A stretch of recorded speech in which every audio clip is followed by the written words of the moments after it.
Hello बच्चों, welcome to your maths class. आज मैं चैप्टर 12 का एक्सरसाइज 12.2 का क्वेश्चन नंबर 5 करवाने जा रही हूँ। क्वेश्चन नंबर 5, 6, 7, 8 क्वेश्चन है, आज टोटल करवा देती हूँ तो आज ये चैप्टर खत्म हो जाएगा। ठीक है बच्चों, तो चलते हैं हम क्वेश्चन नंबर 5 की ओर, जो कि मैंने बोर्ड पे लिख रखा है। तो पहले क्वेश्चन पढ़ के हम समझते हैं कि क्वेश्चन में क्या पूछा गया है। कह रहा है a vessel is in the form of an inverted कोन। इस तरह से ये मैंने डायग्राम बना रखा है। एक वेसल है, इस तरह से इन्वर्टेड कोन के शेप की है। इट्स हाइट इज 8 सेंटीमीटर, इसकी हाइट है 8 centimetre and radius of its top which is open, और इसका टॉप जो कि ओपन है उसकी रेडियस है 5 सेंटीमीटर। ठीक है। It is filled with water up to the brim, और ये पूरा पानी से भरी हुई है, पूरा ऊपर तक पानी से भरी हुई vessel. When lead shots each of which is a sphere of radius 0.5 centimetre are dropped into the vessel. मतलब कह रहे हैं कुछ लीड शॉट्स हैं जो कि स्फीयर के शेप की हैं और उनका रेडियस है 0.5 सेंटीमीटर। उसको अगर हम वेसल में डालते हैं तो क्या होता है, 1/4 of the water flows out. इसका 1/4 वाटर जो है बाहर निकल जाता है, मतलब 1/4 हिस्सा वाटर का बाहर निकल जाता है। तो हमें निकालना है find the number of lead shots dropped in the vessel. तो वेसल में कितनी लीड शॉट्स डाली गई है। तो इस क्वेश्चन को करने के पहले हमें समझना हमें करना क्या है। मतलब जो लीड शॉट्स डाली गई हैं, तो जितना लीड शॉट्स का वॉल्यूम होगा उतना ही पानी तो बाहर निकलेगा। ठीक है, जो 1/4 पार्ट ऑफ द वाटर निकल गया है वही लीड शॉट्स का वॉल्यूम है। ठीक है, तो सबसे पहले हम वेसल का जो पानी बाहर निकला है उसका वॉल्यूम निकाल लेते हैं।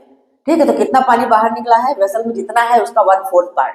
ठीक है, तो हम निकालते हैं कि volume of 1/4 part of the water in the vessel. ठीक है, ये इस तरह से लिख के हम निकालेंगे तो इजिली सॉल्व हो जाएगा। फिर उसको हम लीड शॉट्स के वॉल्यूम से डिवाइड कर देंगे तो नंबर ऑफ लीड शॉट्स आ जाएगा। कैसे करते हैं देखो, तो हम लिखते हैं वॉल्यूम ऑफ कितना, पूरे पूरे कोन का वॉल्यूम नहीं निकालना है, 1/4 पार्ट ऑफ वाटर का निकालना है।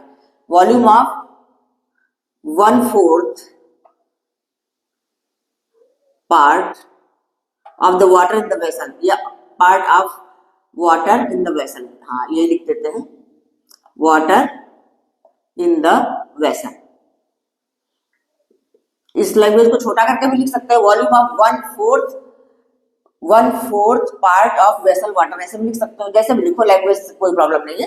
ठीक है, तो क्या हो जाएगा 1/4 और इंटू कोन का वॉल्यूम होता है 1/3 पाई आर स्क्वायर एच, ये होता है ना। अच्छा, आर और एच हमारा पता है यहाँ पे। ठीक है, आर और एच यहाँ हमने लिख रखा है, तो बस अब इसमें वैल्यू पुट कर देते हैं। तो ये हो जाएगा नेक्स्ट स्टेप में 1/4 इंटू 1/3, पाई की वैल्यू है 22/7 और आर कितना दिया हुआ है, आर है 5, तो 5 इंटू 5 और एच हमारा है 8। ठीक है, अब इसको जितना हम शॉर्ट कर सकते हैं शॉर्ट कर ले, तो बस खाली 4 से हमारा 8 कट जाएगा, 4 2 जा 8। ठीक है, तो ये हमारा कितना हो गया, नीचे तो हो गया 21, 7 3 जा 21 और ऊपर क्या हो जाएगा देखो 22 5 जा 110 और 5 जा 10, फिर 10 से करेंगे तो 110 और एक जीरो और आ जाएगा, मतलब 1100। ठीक है बच्चों, तो ये मल्टीप्लाई करके आप लोग देख लेना, तो ये हमारा आ गया 1100/21, 1100/21 सेंटीमीटर क्यूब। ये आ गया हमारा इसका वॉल्यूम, 1/4 ऑफ द वाटर का वॉल्यूम। अब हम निकाल लेते हैं इसको, हम यही छोड़ देते हैं। अब निकाल लेते हैं हम वॉल्यूम ऑफ 1 लीड शॉट। ठीक है, तो अब इसको यही छोड़ करके आगे हम लिखेंगे volume of 1 lead shot. Lead shot spherical है, इसका वॉल्यूम निकालने के लिए हम लिखेंगे 4/3 पाई आर क्यूब। अच्छा, इसका आर क्या है ये हम यहाँ लिख लेते हैं, रेडियस ऑफ लीड शॉट, ऊपर ही लिख लो, कहीं कहीं भी लिख लो रेडियस ऑफ लीड शॉट, तो यहाँ जो शुरू करा था तभी लिख लेते हैं। ठीक है, इससे रेडियस ऑफ लीड शॉट जो क्वेश्चन में दिया हुआ है, radius of lead shot equal to है 0.5। ठीक है, ठीक है बच्चों, इसको हम सॉल्व करके थोड़ा सा छोटा कर लेते हैं। 0.5 मतलब 5/10, 5/10 को हम काटेंगे तो क्या हो जाएगा 1/2। अब ये 1/2 हम यहाँ पे यूज करेंगे तो इजी रहेगा करने में।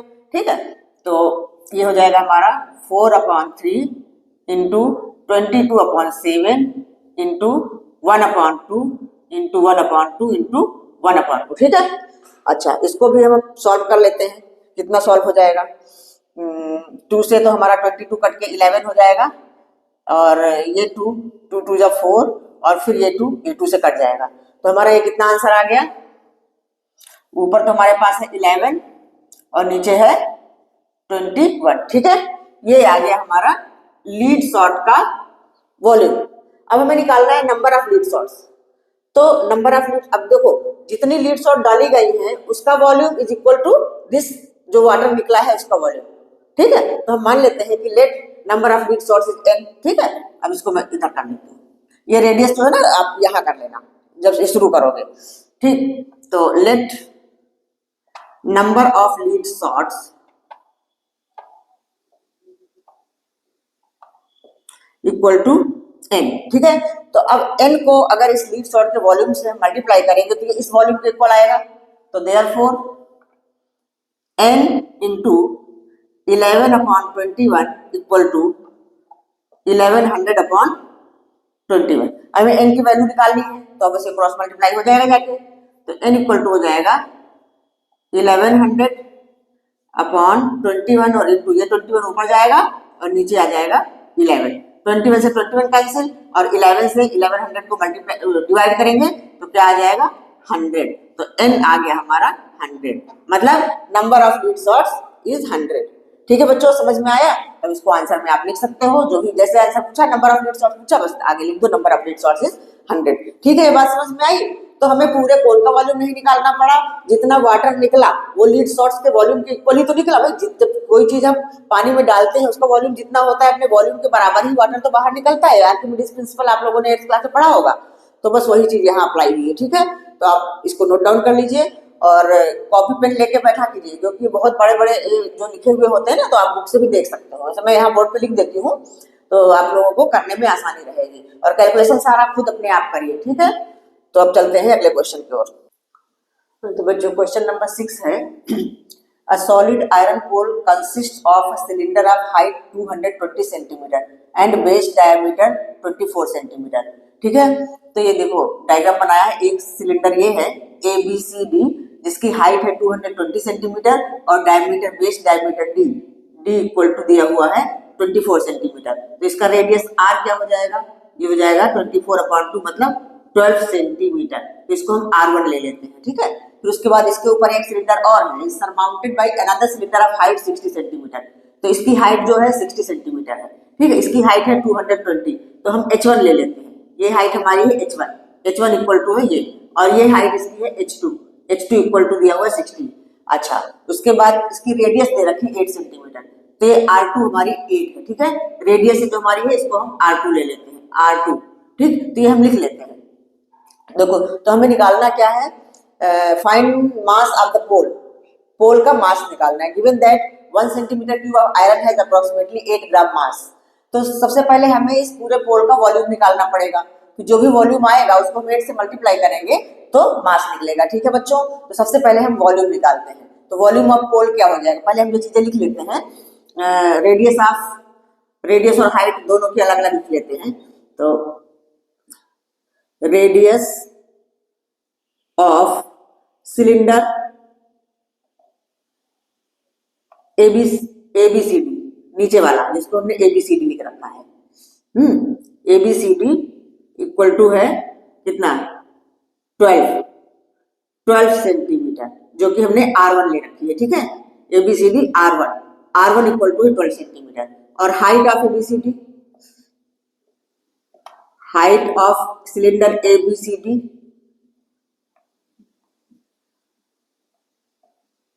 जो कि H1 हमने ले रखी है वो है हमारा 220 सेंटीमीटर। ठीक है, ये चीज लिख लिया।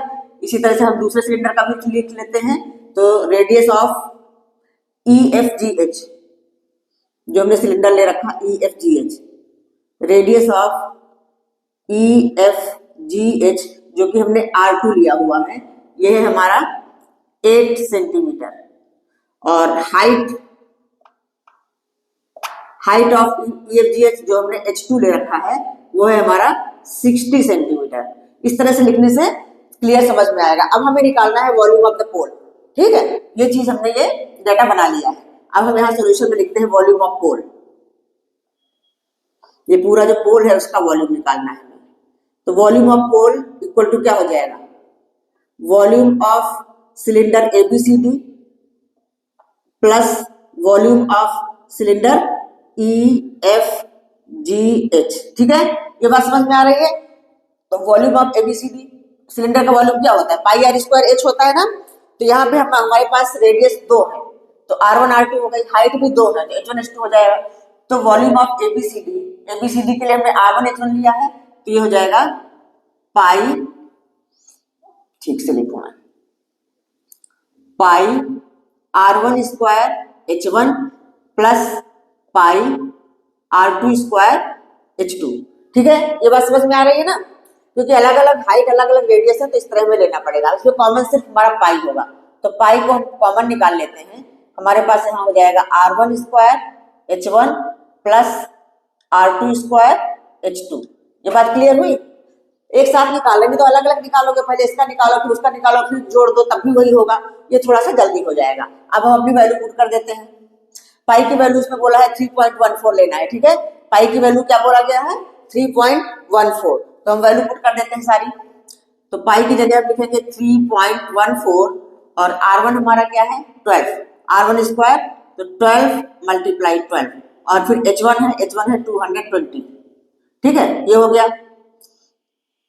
अब प्लस R2 कितना है, R2 है 8, तो 8 इंटू 8 और H2 है 60।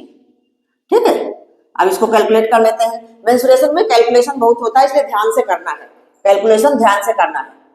3.14 और अंदर 12 को 12 से मल्टीप्लाई करेंगे तो आएगा 144। ये कैलकुलेशन तो आप लोग कर सकते हो, बस खाली समझना है सवाल करना कैसे है। फिर प्लस 8 8 जा 64, 64 इंटू 60, ये हो गया। अब नेक्स्ट स्टेप में 3.14, अब इसको हम मल्टीप्लाई करेंगे। देखो ये तो कर ही लो आप लोग, 0 22 से सीधा करते हैं, 22 4 जा 88 कैरी ओवर 8, 22 4 जा 88 और 8 96 कैरी ओवर 9, 22 1 जा 22 और 9 22 और 9 हो गया 31। ये आ गया इसका 31,680 प्लस। अब इसमें क्या करेंगे, 6 से मल्टीप्लाई करना है, 0 6 4 जा 24 कैरी ओवर 2 6 6 जा 36, 36 और 2 38। ये मैं सारा देखो सामने सामने मल्टीप्लाई करके दिखा रही हूँ, लेकिन ये करने की जरूरत मुझे नहीं है, आप लोग खुद करना। ठीक है, फिर भी करवा रही हूँ सारा ये कैलकुलेशन। 3.14, अब इन दोनों को हम जोड़ लेते हैं, इंटू क्या 0 से 0 जुड़ेगा 0 हुआ, 4 और 8 12 कैरी ओवर 1, 8 और 6 14 और 1 15 कैरी ओवर 1, 3 1 4 और 5, ये आ गया 35,520। ठीक है, अब 35,520 को 3.14 से मल्टीप्लाई करेंगे, तो इसको आप मल्टीप्लाई रफ में करके देख लो। ठीक है, 35,520 को अगर हम मल्टीप्लाई करेंगे तो हमारा आएगा 1111 सॉरी 111 532.80 532.80, ये आ गया हमारा सेंटीमीटर क्यूब में इसका वॉल्यूम। ठीक है, अब इसका वॉल्यूम तो आ गया, हमें निकालना है मास। तो मास ऑफ द पोल क्या हो जाएगा, 8 से हमें मल्टीप्लाई करना पड़ेगा। ठीक है, तो अब हम यहां कर लेते हैं, हम लिखेंगे mass of the pole, mass of the pole 532.80 multiply 8, 8 से हम मल्टीप्लाई कर लेते हैं इसको, 8 0 0 8 8 64 कैरी ओवर 6 8 2 16 6 22 कैरी ओवर 2 8 से 24 2 26 carry over 2 8 5 40 42 carry over 4 8 1 8 4 12 carry over 1 8 1 8 और 1 9 और 1 पॉइंट लगेगा हमारा यहाँ। ठीक है,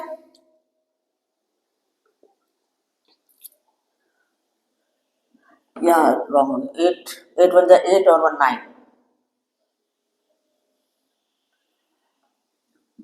8 0 0 8 8 64 कैरी ओवर 6 8 2 16 16 और 6 22 कैरी ओवर 2 8 3 24 और 2 26 कैरी ओवर 2 8 5 40 42 कैरी ओवर 4 8 1 8 8 और 4 12, कैरी और 1, 8 8 1 8 9 और 8 1 8, यहाँ पे 8 लिखना है, 1 लिख दिया। ठीक है, ठीक है बच्चों।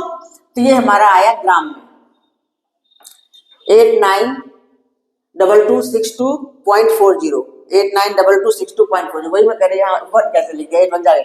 ठीक है, ये हमारा ग्राम में है, लेकिन इतना बड़ा नंबर ग्राम में लिखने से अच्छा है इसको किलोग्राम में चेंज कर लें।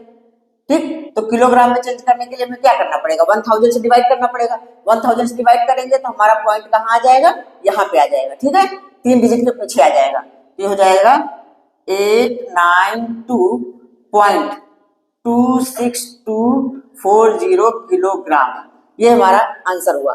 लेकिन अब पॉइंट के बाद इतना नंबर लिखने का तो कोई कुछ बनता नहीं है, तो बस हम 892.26 ही लिख करके छोड़ देंगे पॉइंट के बाद 2 डिजिट। ठीक है, तो हमारा ये आंसर आ गया 892.26 किलोग्राम।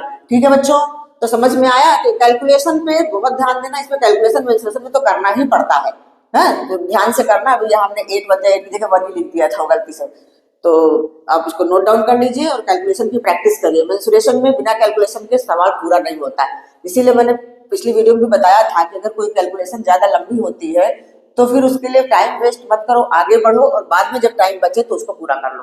ठीक है, नहीं तो वही अपना जो भी answer centimetre cube metre cube करके छोड़ दीजिए। ठीक है, तो हम बढ़ते हैं अगले क्वेश्चन की ओर। यहाँ बच्चों question number 7, a solid consisting of a right circular cone of height 120 centimeter and radius 60 centimeter standing on hemisphere of radius 60 centimeter। ठीक है, तो जो सॉलिड में हमारा कोन है उसकी हाइट क्या है, 120 सेंटीमीटर। ठीक है, तो उसका हमारा h हो गया 120 सेंटीमीटर और रेडियस 60 सेंटीमीटर, r हो गया 60 सेंटीमीटर और हेमिस्फीयर उसके नीचे है, standing on hemisphere of radius 60 centimetre. इसका भी रेडियस तो इस तरह से बना होता है, तो कोन का और हेमिस्फीयर का सेम ही होगा। ठीक है, तो ये हमारा है सॉलिड के कोन का हाइट और रेडियस। ठीक है, और हेमिस्फीयर का रेडियस ऑफ हेमिस्फीयर ये भी 60 सेंटीमीटर है। ठीक, तो हेमिस्फीयर का रेडियस भी 60 सेंटीमीटर। ये तो ऑब्वियस है, ना भी लिखा होता तो हमारा वही होता। तो hemisphere radius is also 60 centimetre. इस सवाल को हम ऐसे करते हैं, बिना कोई नाम दिए भी कर सकते हैं। ठीक है, तो हमें पहले सॉलिड का वॉल्यूम निकाल लेना। हमसे क्या पूछा गया, पहले सवाल समझ लेते हैं। एक ऐसा सॉलिड है जो हेमिस्फीयर के ऊपर कोन है, कोन की हाइट h दे रखी है, 120, ये 120 सेंटीमीटर है और इसका रेडियस दिया हुआ है 60 सेंटीमीटर। ये है हमारा 60 सेंटीमीटर और ये रखा हुआ है upright in right circular cylinder. ये बाहर एक सिलेंडर है, इस सिलेंडर के अंदर ये ठोस रखा हुआ है, ये सॉलिड रखा हुआ है जो कि इसकी बॉटम को टच कर रहा है। तो find the volume of water left in the cylinder. अब ये सिलेंडर जो है पानी से भरा हुआ है, तो जब इसको हम रख देंगे इस सॉलिड को तो कुछ तो वाटर निकल जाएगा ना, इसके वॉल्यूम के बराबर ही तो वाटर निकलेगा। तो अब कितना बचा है इस सिलेंडर में वाटर, ये हमें निकालना है। ठीक है, तो हम कैसे निकालेंगे, सवाल को समझने की जरूरत है। पहले हम इस सॉलिड का वॉल्यूम निकालते हैं, सिलेंडर का वॉल्यूम भी निकालते हैं, जो हमारा बड़ा वाला सिलेंडर है बिगर सिलेंडर उसका वॉल्यूम निकालते हैं। फिर बिगर सिलेंडर के वॉल्यूम में से इस सॉलिड का वॉल्यूम माइनस कर देंगे तो हमारा आंसर आ जाएगा। ठीक है बच्चों, तो यही सब समझने की जरूरत है। तो हम पहले चलो निकाल लेते हैं सॉलिड का वॉल्यूम। ठीक है, तो हम सॉल्यूशन करते हैं। बस इनमें यही समझना हमें करना क्या है, चाहे पहले आप सिलेंडर का निकाल लो, कोई फर्क नहीं पड़ता, कुछ भी निकाल लो, पहले चाहे बिगर सिलेंडर का निकाल लो। ठीक है, तो ये तो हमने सॉलिड के लिए लिखा, ये लिखा है सॉलिड के लिए हाइट और रेडियस। ठीक है, और बिगर सिलेंडर का जब निकालेंगे तब कर लेंगे। ठीक, तो पहले हम लिखते हैं वॉल्यूम ऑफ सॉलिड। बस यही समझ, चाहो तो नाम दे के एबीसीडी नाम दे के भी कर सकते हो या ऐसे भी कर सकते हो डायरेक्ट। वॉल्यूम ऑफ सॉलिड, इसमें क्वेश्चन में दिया ना सॉलिड, तो वॉल्यूम ऑफ सॉलिड क्या हो जाएगा, volume of cone plus volume of hemisphere. यही तो है ना हमारा ये सॉलिड, कोन प्लस हेमिस्फीयर। ठीक है, तो वॉल्यूम ऑफ कोन क्या होता है, 1/3 पाई आर स्क्वायर एच, और वॉल्यूम ऑफ हेमिस्फीयर क्या होता है 2/3 पाई आर क्यूब। ठीक है बच्चों, तो ये समझ में आया। ऐसा ही होता है ना, 1/3 pi r cube, 1/3 pi r square h and 2/3 pi r cube. ठीक है, ये बात समझ में आई। अब इसमें क्या कॉमन निकल सकता है, क्योंकि आर तो दोनों के सेम ही है, इसलिए हम आराम से निकाल सकते हैं कॉमन इसमें 1/3 पाई आर स्क्वायर। ये तो हम कई बार बता चुके हैं। 1/3 पाई आर स्क्वायर कॉमन निकाला तो h प्लस 2r ये हो गया। अब हम यहाँ पे वैल्यू पुट करके इसको सॉल्व कर सकते हैं। तो 1/3, अब यहाँ पाई की वैल्यू तो 3.14 नहीं दिया हुआ है, तो जब ये वैल्यू नहीं दी होती है तो हम 22/7 करते हैं, या फिर अभी हम इसमें पाई की वैल्यू ना रखें, क्योंकि अभी हमें आगे और भी काम करना है, सिलेंडर का भी वॉल्यूम निकालना है, तो हम फिर इसमें माइनस करना पड़ेगा, तो इकट्ठे हम पाई की वैल्यू रख लेंगे। तो हम पाई की वैल्यू नहीं रखते हैं अभी इसमें। 1/3 पाई और इंटू आर इसका कितना दिया हुआ 60, तो 60 इंटू 60 और यहाँ ब्रैकेट के अंदर h हाइट है 120 और प्लस 2 इंटू 60, तो आगे हमारा हो जाएगा 60 इंटू 60 क्या होता है 3600, या इसको पहले काट के छोटा भी कर सकते हैं, ये हो गया 20, तो ये हो जाएगा पाई इंटू 20 क्या है 1200 और इंटू ये हो जाएगा 120 प्लस 120 कितना हो गया 240।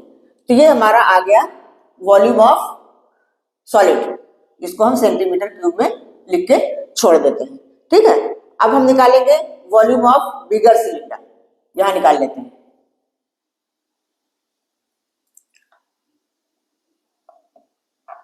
जिसके अंदर ये रखा हुआ है बिग सिलेंडर का वॉल्यूम निकाल लेते हैं। ठीक है, तो ये क्या होगा pi r square h, pi r square h, pi की वैल्यू हमने नहीं रखा अभी। आर इसका कितना है, बिग सिलेंडर का आर कितना है, रेडियस ऑफ द सिलेंडर 60, तो ये हो जाएगा 60 इंटू 60 और हाइट कितना है 180। ठीक है, अब हमसे पूछा है वॉल्यूम ऑफ वाटर लेफ्ट, तो वॉल्यूम ऑफ वाटर लेफ्ट इसमें से हम इसको माइनस कर देते हैं। Volume of water left in the cylinder, volume of water left in the cylinder.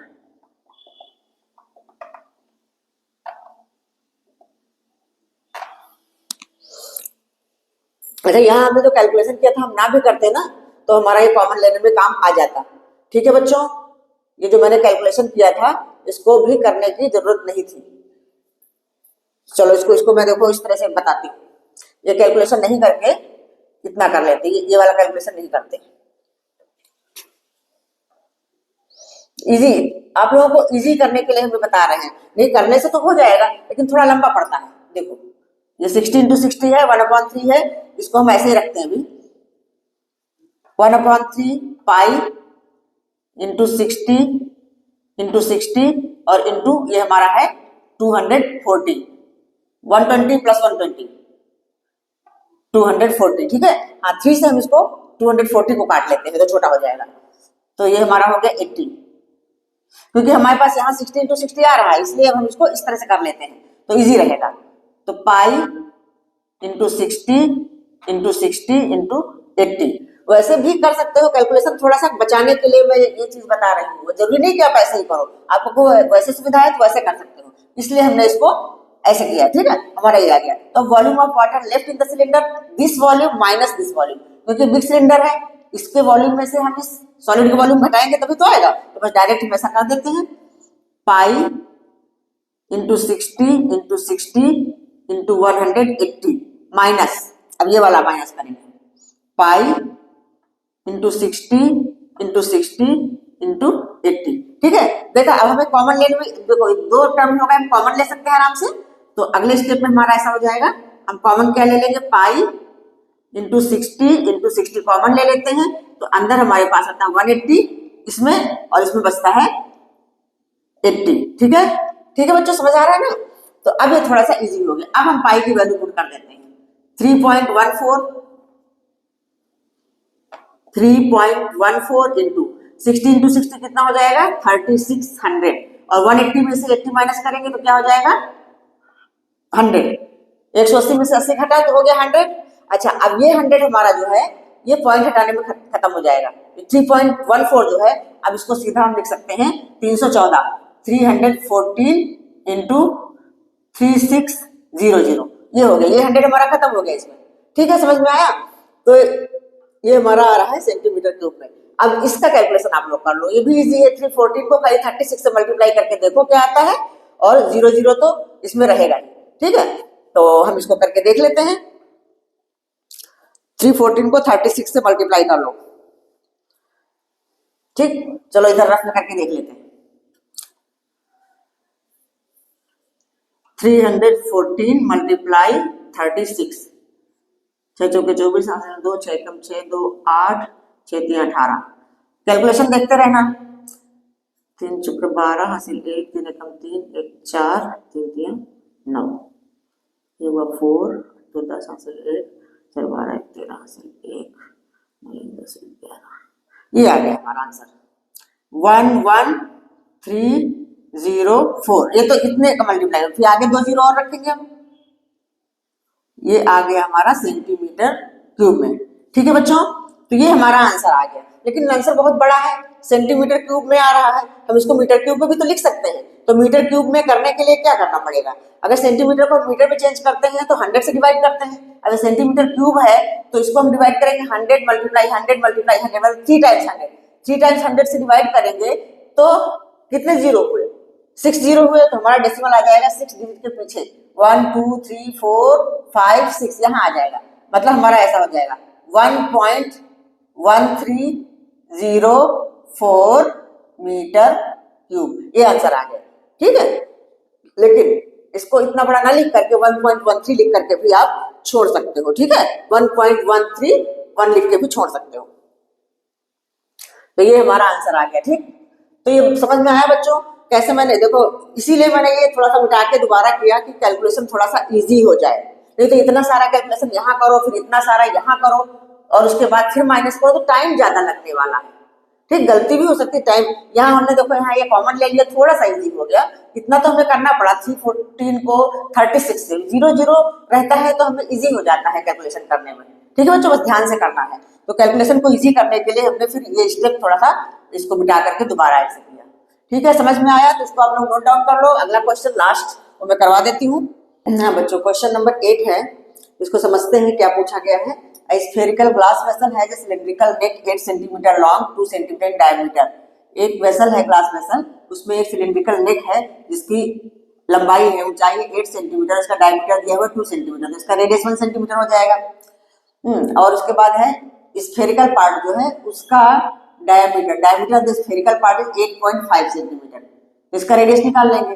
तो by measuring the amount of water it holds a child find its volume to be 345 centimetre cube. एक बच्चे ने इसका volume निकाला, इसके water का volume, तो उसको ये आंसर मिला। तो हमें चेक करना है क्या वो करेक्ट है। तो सबसे पहले हम ग्लास वेसल का वॉल्यूम निकालते हैं। तो वॉल्यूम ऑफ ग्लास वेसल क्या होगा? Volume of glass vessel, volume of glass vessel हो जाएगा volume of sphere, spherical part जो है, plus volume of cylindrical part या सिलेंडर। ठीक है बच्चों, तो देखो इसमें अलग अलग है आर दोनों का, और इसका हाइट अलग है, तो हम अलग अलग ही निकाल के बाद में जोड़ देते हैं, कोई फर्क नहीं पड़ता। हाँ, यहाँ हमने चार्ट बना लेते हैं क्या क्या गिवन है। ठीक है, तो रेडियस पहले हम स्फीयर का निकाल लेते हैं जो भी है। तो डायमीटर ऑफ स्फीयर दिया हुआ है, diameter of sphere equal to क्या है? 8.5 सेंटीमीटर। तो रेडियस इसका क्या हो जाएगा? रेडियस हो जाएगा 8.5 अपॉन में 2। इसको हम थोड़ा शॉर्ट कर लेते हैं, ये पॉइंट हटा के यहाँ नीचे 0 आ जाएगा, मतलब ऐसा हो जाएगा 85 अपॉन में 20।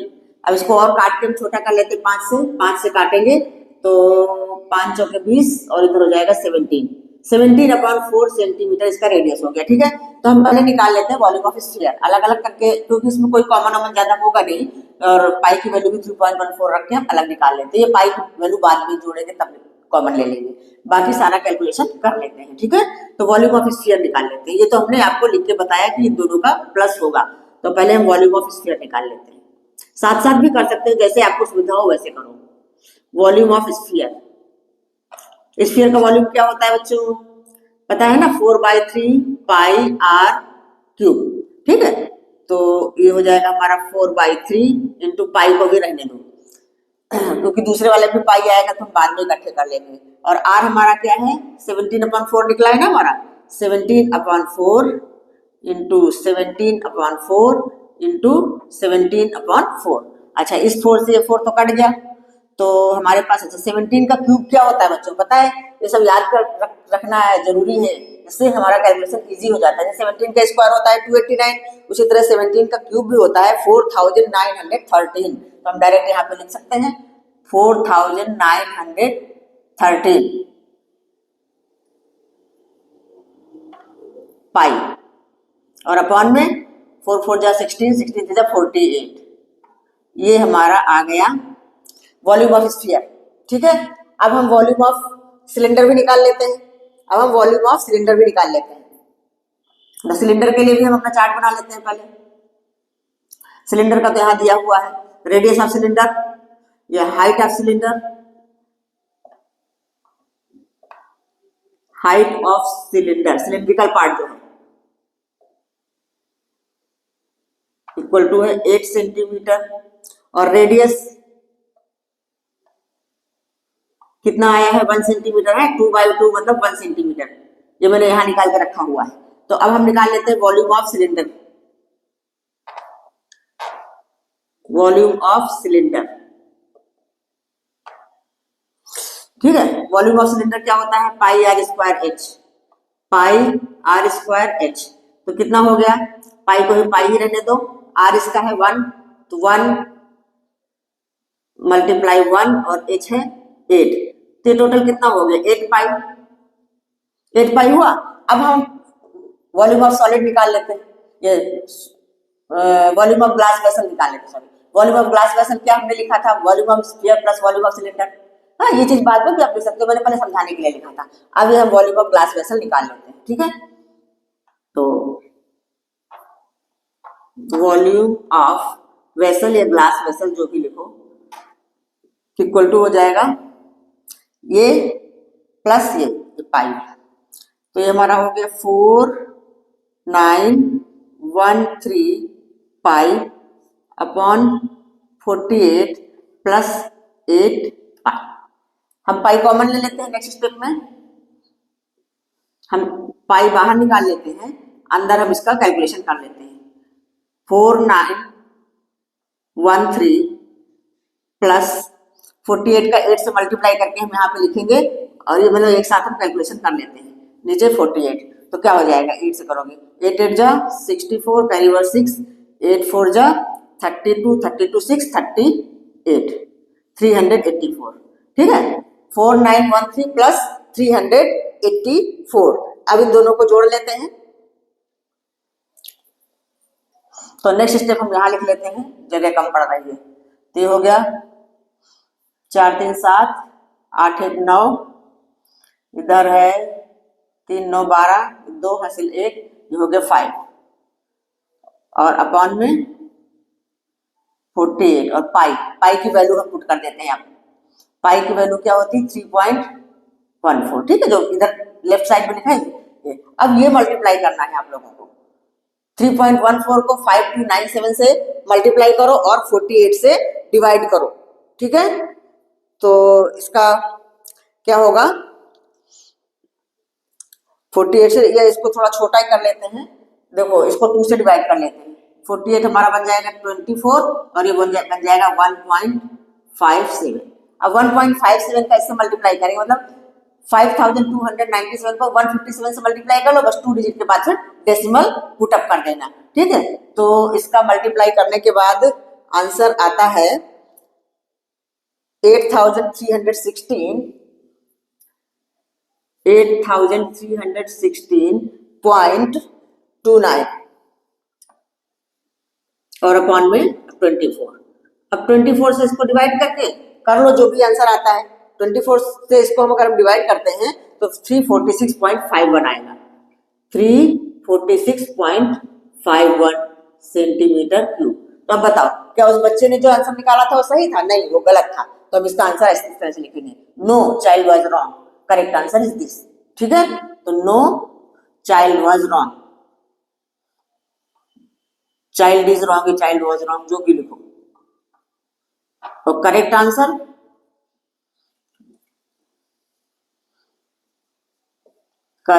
आंसर इक्वल टू है 346.51। ये सारा कैलकुलेशन आप लोग खुद करके देखना, ठीक है। ये तो मैंने ऐसे डायरेक्ट लिख लिया, इतना कैलकुलेशन करके क्या बार बार मल्टीप्लाई करके दिखाना, वो तो आता ही है आप लोगों को। तो मेंसुरेशन में मेन चीज है क्वेश्चन को समझना, समझ करके हमें निकालना क्या है वो देखना। और ये कैलकुलेशन मल्टीप्लिकेशन और डिवीजन ये तो छोटी क्लास की बातें हैं, तो आप लोगों को आती ही है, तो ये आप लोग कर लेना। कई बार तो मैंने करके दिखाया है, वो सब करने की जरूरत भी नहीं है। तो बस आप लोगों को खाली क्वेश्चन समझ में आना चाहिए, ठीक है। तो ठीक है बच्चों, आज ये एक्सरसाइज कंप्लीट हो गई। फिर अब आप बताना कैसा लगा आप लोगों को, ये वीडियो कैसा लगा, समझ में आया या नहीं आया। यदि कोई चीज समझ में नहीं आई तो कमेंट में लिख करके पूछ सकते हो, ठीक है। और अगर अच्छा लगा है तो वीडियो को लाइक करिए, शेयर करिए, सब्सक्राइब करिए, ठीक है। मिलते हैं फिर नेक्स्ट वीडियो में।